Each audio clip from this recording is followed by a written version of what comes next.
repo na motor mga kaibigan na walang deed of sale. Paano natin mapapalipat sa pangalan natin yung mga ganitong klaseng repo sales mga kaibigan? So alam naman natin na ang repo ay hindi po nakapangalan yan sa atin.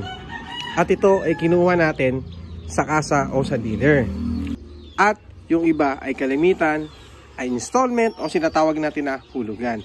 Ngayon mga kaibigan, kung kukuha ka pa lang ng motor na repo sa kasa, ay pag-usapan na po ninyo na kung sakasakali na matapos mong hulugan yung motor na to, ay sila na yung magpapalipat sa pangalan mo.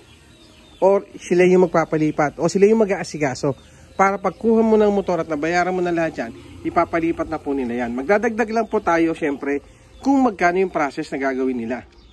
Mas maganda na po yun at mas okay na po yun kasi sila yung may hawak ng original na ORCR niyan. Kasi nga po yan na repo. Binatak po nila yan or kinuha yan doon sa unang owner.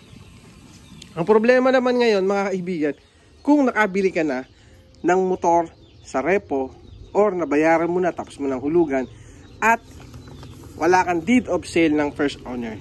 Sa ngayon mga kaibigan, totoo lang, hindi po basta-basta natin mapapalipat sa pangalan natin yan. Kasi nga po, wala tayong deed of sale na galing sa first owner. So mag-aantay po tayo o mag-aantay po kayo ng amnesty o yung tinatawag na guidelines ni LTO kung paano mapapalipat sa pangalan natin yung mga repo na motor na nakuha natin sa kasa. Okay? So iyan po mga kaibigan ang magiging issue or hindi namang issue. Yan po ang magiging problema pa ng mga may hawak na repo na motor. Pero lilinawin lang natin, wala pong huli yan sa checkpoint at hindi po tayo matitikitan kasi nga po hindi nakapangalan sa atin yan. Wag lang po nyo kakalimutan na dalhin yung syempre yung katunayan na yung motor na yan nabayaran nyo na sa kasa kasi nga po yan ay repo. Sigurado naman ako na mayroon kayong hawak na charger mortgage na galing mismo sa kasa. Yun po yung nagpapatunay na ang motor na yan o alin man dyan sa mga yan na nabili mo sa kanila, cashman or installment, nagpapatunay na clear yung record niyan at wala po yung violation sa kanila. Nakatunayan ito po ay talon kasa o kaya ito man ay binili mo lang sa buy and sell na basta-basta. Yun po, charger mortgage ang nagpapatunay na ang motor na ginagamit mo o motor na galing sa kasa ay tapos mo ng bayaran.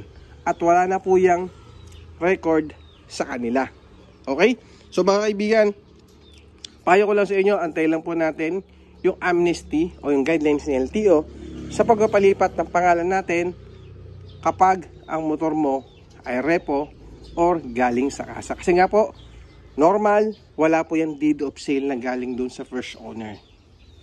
Okay? Sa ngayon, ingat po tayo sa pagbili ng mga motor, especially yung mga talong kasa.